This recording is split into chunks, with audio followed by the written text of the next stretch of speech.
Le plateau de la Colonne est la ville de Boulogne-sur-Mer de 1914 à 1940.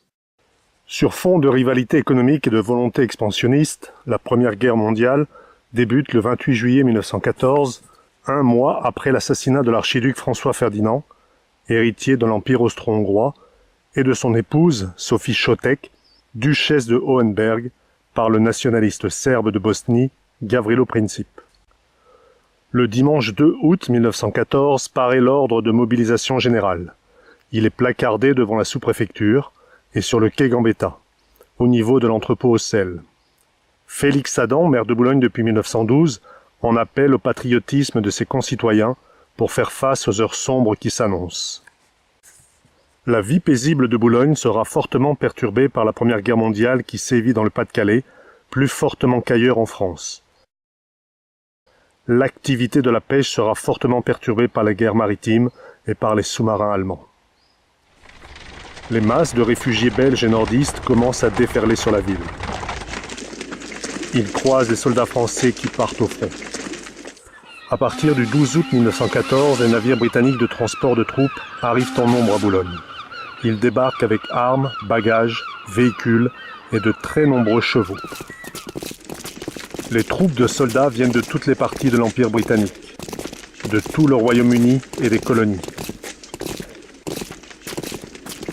Les soldats écossais, appelés les Highlanders, car venant des hautes terres du Royaume-Uni, sont particulièrement remarqués. Les soldats anglais ont débarqué, mais cette fois c'est pour la bonne cause.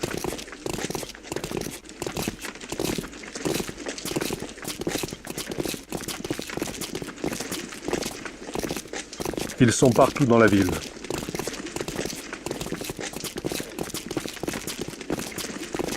C'est l'occasion, en cette période du centenaire de la Première Guerre mondiale, de leur rendre hommage. Ils sont extrêmement bien accueillis par les soldats français, avec qui ils vont combattre, ainsi que par la population boulonnaise. Depuis plusieurs années, c'est l'entente cordiale entre les Anglais et les Français, et particulièrement avec les Boulonnais. La longue histoire de rivalité s'estompe peu à peu. En août 1914, le général John Denton Pinkston French, chef de l'état-major de l'Empire britannique depuis 1912 et premier commandant du corps expéditionnaire britannique pendant la Première Guerre mondiale, arrive à Boulogne à bord du contre-torpilleur Sentinelle. En octobre 1914, le très populaire Lord Kitchener, ministre de la Guerre, passe par Boulogne pour rencontrer le ministre des Affaires étrangères Alexandre Ribot à Saint-Omer. Lord Kitchener fut représenté sur les affiches de recrutement militaire.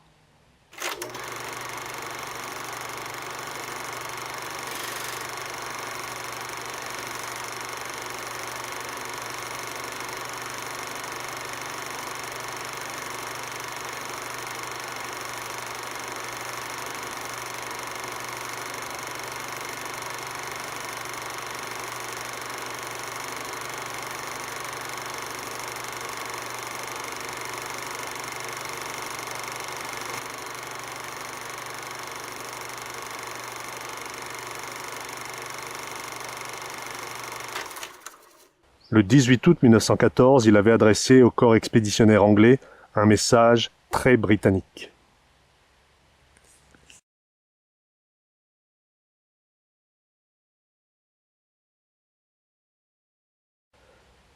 La plupart des soldats passent peu de temps à Boulogne et réembarquent dans des trains pour partir vers le front de guerre. Le 14 novembre 1914, Lord Roberts, l'ancien commandant en chef des forces britanniques, meurt à Saint-Omer à 82 ans. Il visitait les troupes indiennes qui combattaient sur le front. Son corps est rapatrié le 17 novembre à Boulogne pour ensuite être exposé à l'abbaye de Westminster. Fin novembre 1914, le roi d'Angleterre vient au grand quartier général. Les généraux et ministres français et anglais font de très nombreux passages à Boulogne, où les conférences se succèdent à l'hôtel d'Hervaux, qui deviendra le quartier général de l'état-major anglais. La guerre est rapidement très meurtrière. Les très nombreux blessés anglais sont rapatriés en arrière des lignes, à Boulogne, pour être soignés, puis retournés en Angleterre selon leur état. Une importante base britannique, essentiellement une base sanitaire et plusieurs hôpitaux militaires s'installent à Boulogne, autour et alentour de la colonne. Les hôpitaux complémentaires sont placés directement sous le contrôle du service de santé. Les hôpitaux auxiliaires sont sous la direction de la Croix-Rouge française et les hôpitaux bénévoles sont créés sur l'initiative d'une personne morale publique, par exemple une commune, ou privée, par exemple une association de bienfaisance ou une communauté religieuse. Les hôpitaux existants et les grands bâtiments comme les hôtels, les casinos, les couvents, les écoles, les théâtres, les usines et certaines grandes maisons particulières sont réquisitionnés. Face aux très lourdes pertes, les Anglais du Royal Army Medical Corps aménagèrent également des hôpitaux temporaires à Wimereux. Le grand hôtel qui était situé directement sur la plage, car la digue de Wimereux n'a été construite qu'en 1924, sera transformé en hôpital. Il sera détruit par un incendie en janvier 1916. À l'entrée de Wimereux, le casino et l'hôtel Splendide furent aménagés en hôpital, le General Hospital numéro 14. La ville de Boulogne regorge d'infirmières anglaises, les nurses. L'une d'entre elles livre un témoignage de la vie quotidienne dans un entrepôt de Boulogne transformé en hôpital.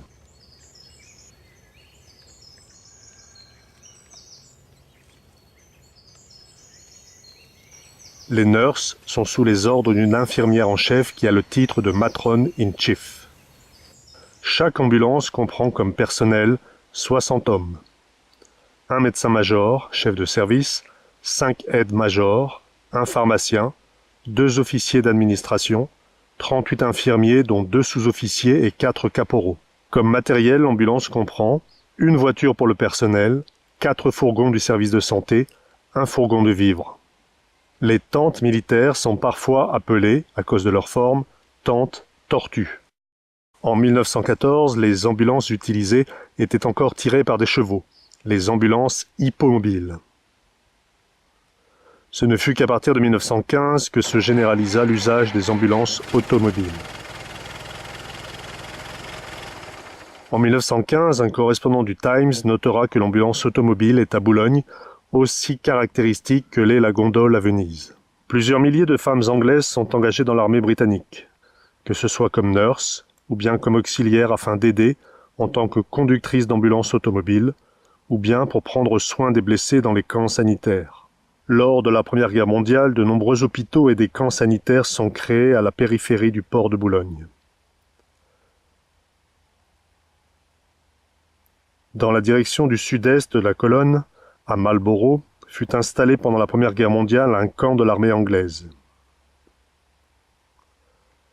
En face des ruines du collège Notre-Dame, entre le ruisseau de Beaurepaire et le chemin vert, un autre camp anglais fut installé, puis un camp pour les Canadiens.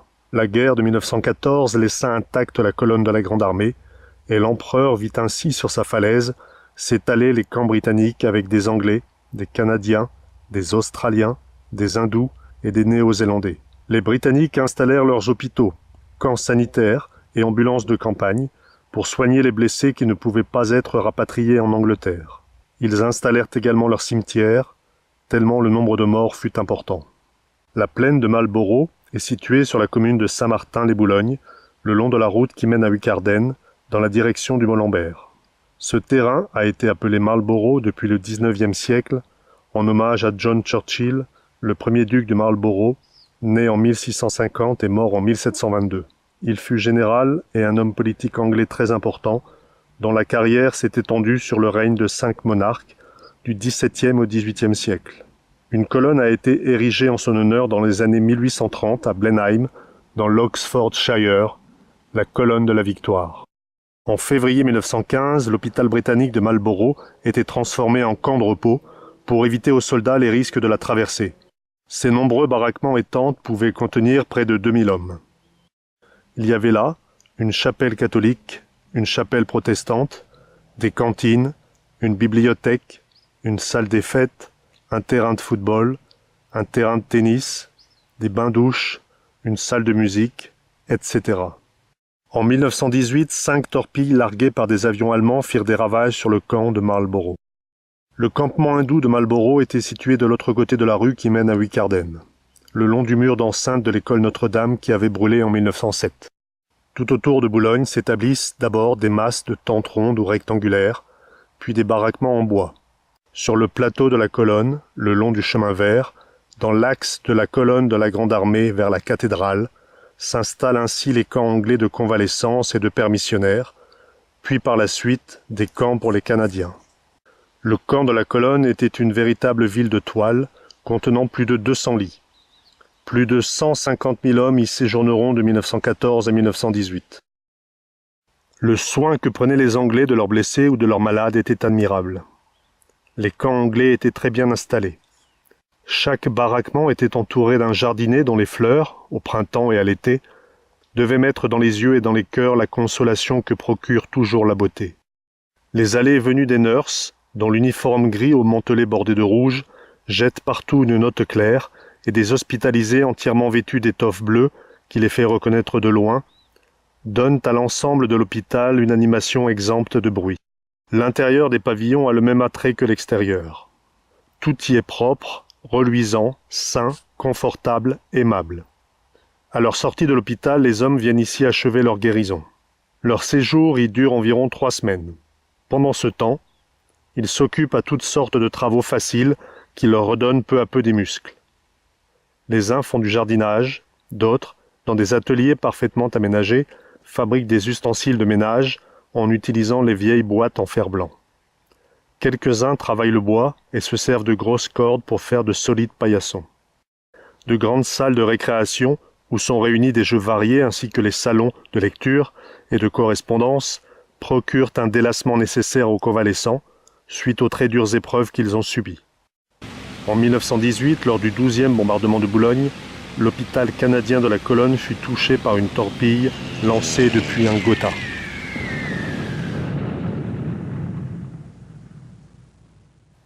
Pendant la Première Guerre mondiale, l'accès à la colonne est beaucoup moins vivant qu'à la Belle Époque. Dans la direction du nord-ouest, un camp anglais fut aussi installé à Terlington. En haut de la colonne, sur son socle de pierre, Napoléon semblait observer l'immense effort anglais. La perfide Albion était devenue depuis la fin du XIXe siècle une amie sincère et loyale.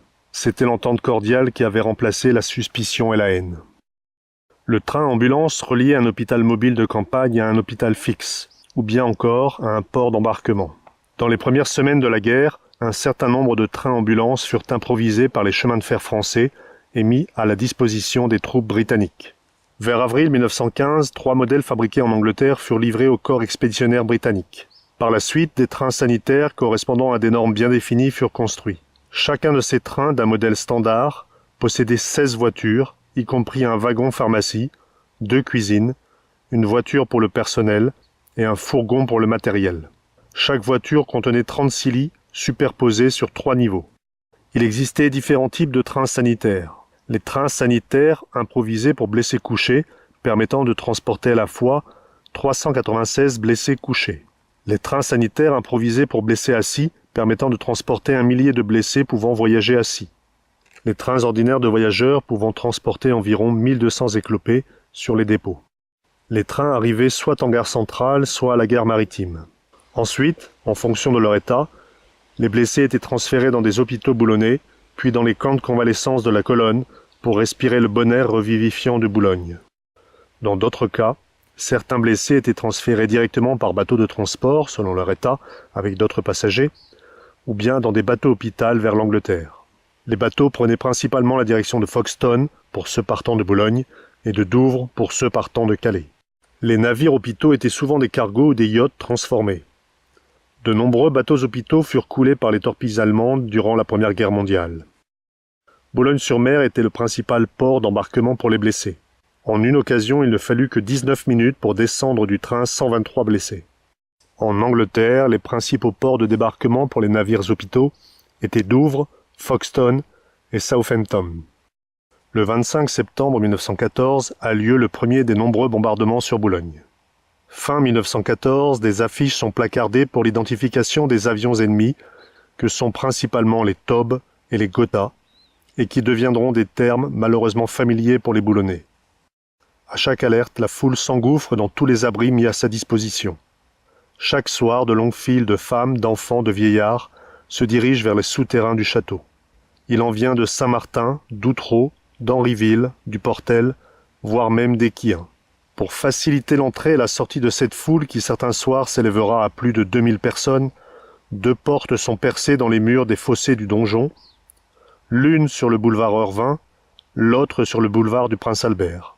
L'épaisseur des murs, près de 3 mètres, et la solidité des voûtes en faisaient un abri de tout premier ordre. Les bombardements sont tellement nombreux et importants que l'afflux de personnes ne cesse d'augmenter. Des mesures doivent être prises. Des caves de particuliers sont réquisitionnées. Les sous-sols des casemates, notamment sur le plateau de la Colonne, sont ouverts comme abris. Les gens affluent de Saint-Pierre. En mars 1915, des restrictions et interdictions concernant l'éclairage des maisons sont mises en place en prévision des attaques aériennes. Ces attaques étaient nocturnes, le plus souvent, pour éviter d'être repérées par la DCA, la défense anti-aérienne. En avril 1915, un nouveau moyen de défense fut mis en application à Boulogne. La 65e batterie de ballons protecteurs s'installa avec 10 ballons entre la tour d'Audre et la route de Saint-Omer. Le barrage aérien était constitué par un rideau de câbles tendu verticalement par les ballons captifs jusqu'à une hauteur de 2500 mètres. Employés seulement pendant la nuit, ces ballons étaient destinés à interdire aux avions ennemis l'accès à basse altitude des points particulièrement vulnérables et de leur rendre ainsi impossible toute précision dans les bombardements. En avril 1915, c'est la deuxième bataille d'Ypres en Belgique. Les gaz asphyxiants sont employés pour la première fois. Les blessés continuent d'affluer à Boulogne, dans les hôpitaux et dans les camps de la Colonne. Le 7 mai 1915, un sous-marin allemand, U-20, coule le Lusitania, un paquebot transatlantique britannique, avec à son bord plus de 200 Américains. Cette attaque déclenchera la mise en route de la machine de guerre américaine. Les États-Unis rentreront en guerre 2 ans plus tard, le 6 avril 1917. En juin 1915, Lloyd George, le ministre des Munitions, futur Premier ministre du Royaume-Uni, et M. Albert Thomas, le sous-secrétaire d'État de la guerre chargé de l'artillerie et de l'équipement militaire, passent par Boulogne. En octobre 1915, les Anglais renforcent l'artillerie antiaérienne de 2 sections d'autocanons et de 4 projecteurs. Il y a une batterie à la colonne et une au moulin Flour-Magnier sur le chemin vert. Le 1er novembre 1915, le roi d'Angleterre, George V, qui s'est cassé la jambe le 28 octobre, à la suite d'une chute de cheval aux environs d'Aire-sur-la-Lys, arrive à Boulogne par un train sanitaire. Une ambulance l'emmène à la gare maritime, où se trouvent réunis le maréchal French, le général Haig et d'autres personnalités. 4 infirmiers transportent le roi à bord du navire-hôpital Anglia, dans une petite pièce que l'on avait préparée au préalable et joliment décorée de fleurs. Escorté par des destroyers, le bateau quitte rapidement le port. Quelques semaines plus tard, l'Anglia sera coulé dans le détroit, sans avertissement, entraînant la mort de la majeure partie de ses blessés et de son équipage. En décembre 1915, le général Douglas Haig succède au maréchal French à la tête du corps expéditionnaire britannique. Il établit son quartier général à Montreuil. La statue érigée sur la Grand Place, œuvre du maître Landowski, fut détruite par les Allemands pendant la dernière guerre et dut être refaite. On y voit Lord Haig sur son cheval baptisé Miss Ypres. C'est à la suite du succès des batailles de Mons et d'Ypres que le lieutenant-général Haig a été promu au rang de général et fait commandant en second des forces britanniques en France. Le 21 février 1916, c'est le début de la terrible bataille de Verdun. Le 5 juin 1916, le ministre de la Guerre, Lord Kitchener, est victime d'une torpille au large de l'Écosse alors qu'il était à bord du croiseur Hampshire qui le conduisait en Russie.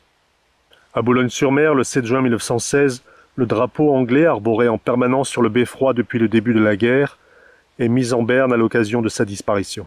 Le 13 juin, un service à sa mémoire est célébré au temple de Holy Trinity, place des Capucins.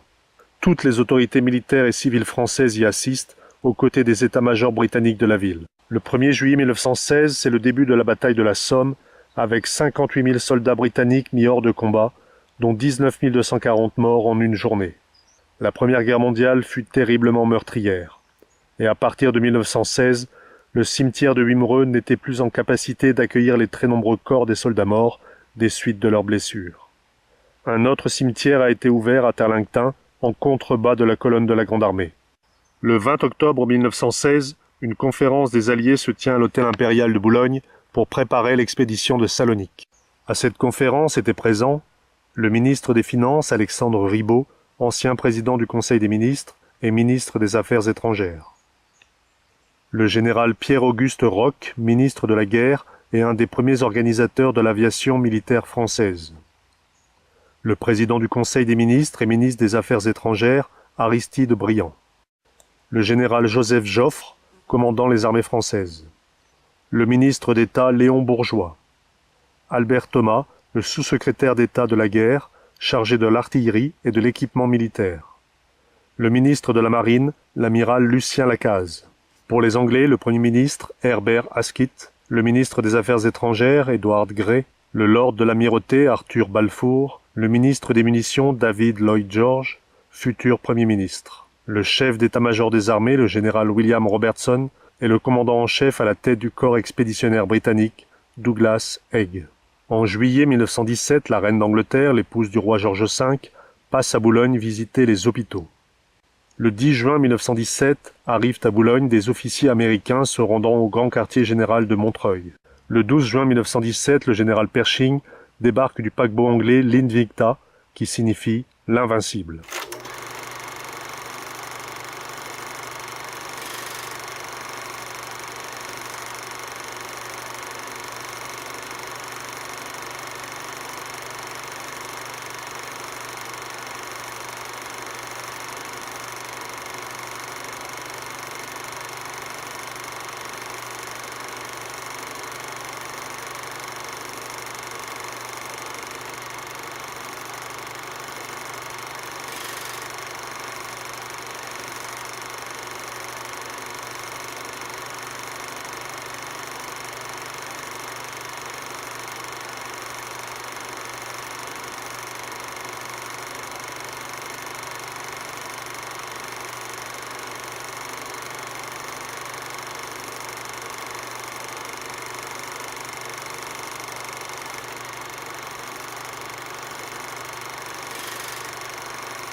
Le général Pershing est accueilli par le sous-secrétaire à la guerre, René Bénard, par le général de division Étienne Anatole Pelletier, chef de la mission militaire auprès du général Pershing, chargé de faciliter l'installation et le fonctionnement des services nécessaires à l'armée américaine en France, le général de division Noël Jean-Baptiste Dumas, commandant le 17e corps d'armée, et par le préfet du Pas-de-Calais, ancien sous-préfet de Boulogne, Ernest Briens. Depuis 1914, le drapeau anglais flottait au sommet du beffroi. En juillet 1917, après les terribles combats de Vimy du mois d'avril, c'est l'ancêtre du drapeau canadien qui flottera sur le beffroi de Boulogne. Il sera bien visible des camps situés au pied de la colonne.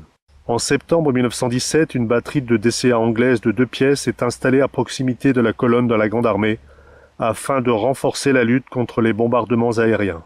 En octobre 1917, les Russes abandonnent la lutte contre les Allemands après la révolution bolchevique. Le siège de l'état-major et du conseil de guerre est rétabli à Boulogne le 17 avril 1918. La grande offensive allemande de mars-avril 1918 sépare Boulogne d'Amiens. la ville de Boulogne se vide de ses habitants. Plus de 10 000 Anglais arrivent en renfort.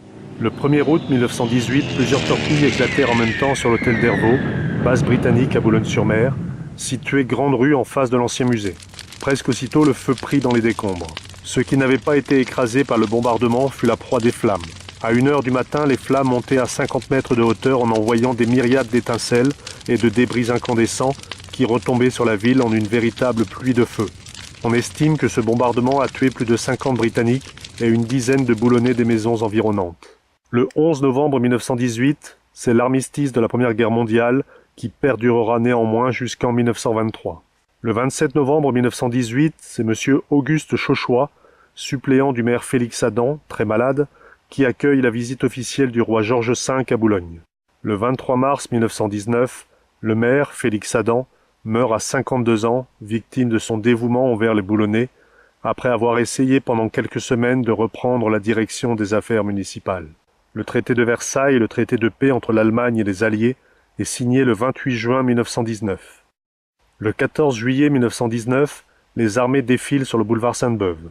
Au total, pendant la Première Guerre mondiale, les services de la gare de Boulogne ont mis en route 1708 trains militaires qui ont transporté 1 750 312 officiers et soldats anglais.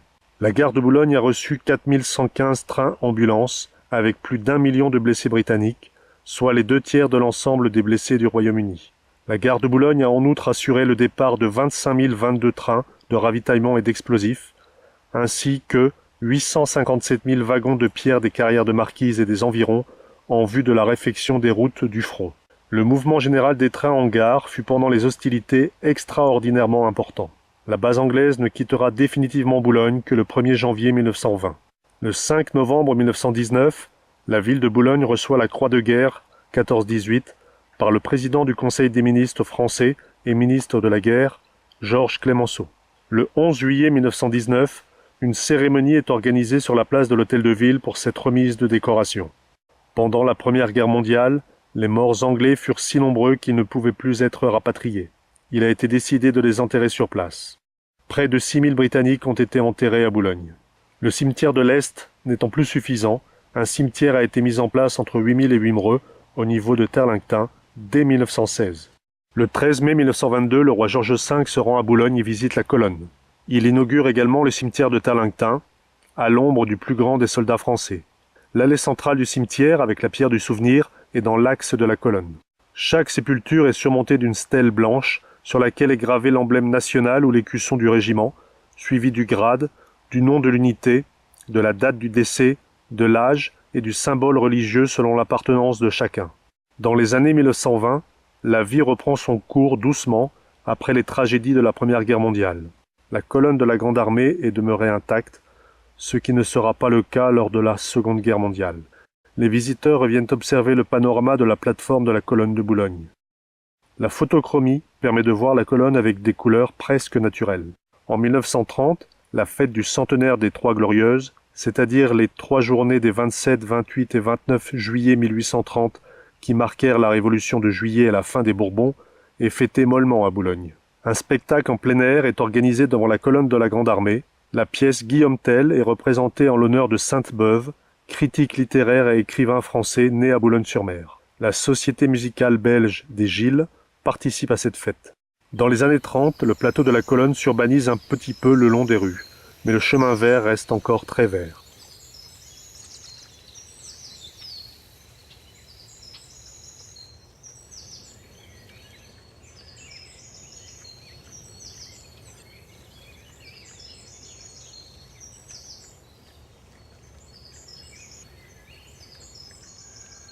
L'architecte Pierre Drobec envisage la création d'une avenue de 5 mètres de large qui reliera la colonne au mince obélisque de la pierre Napoléon et aura la mer pour perspective. Mais la Seconde Guerre mondiale vient empêcher la réalisation de ce beau projet. En septembre 1939, à l'aube de la Seconde Guerre mondiale, les nuages noirs s'amoncellent au-dessus de la colonne, augurant de très sombres moments.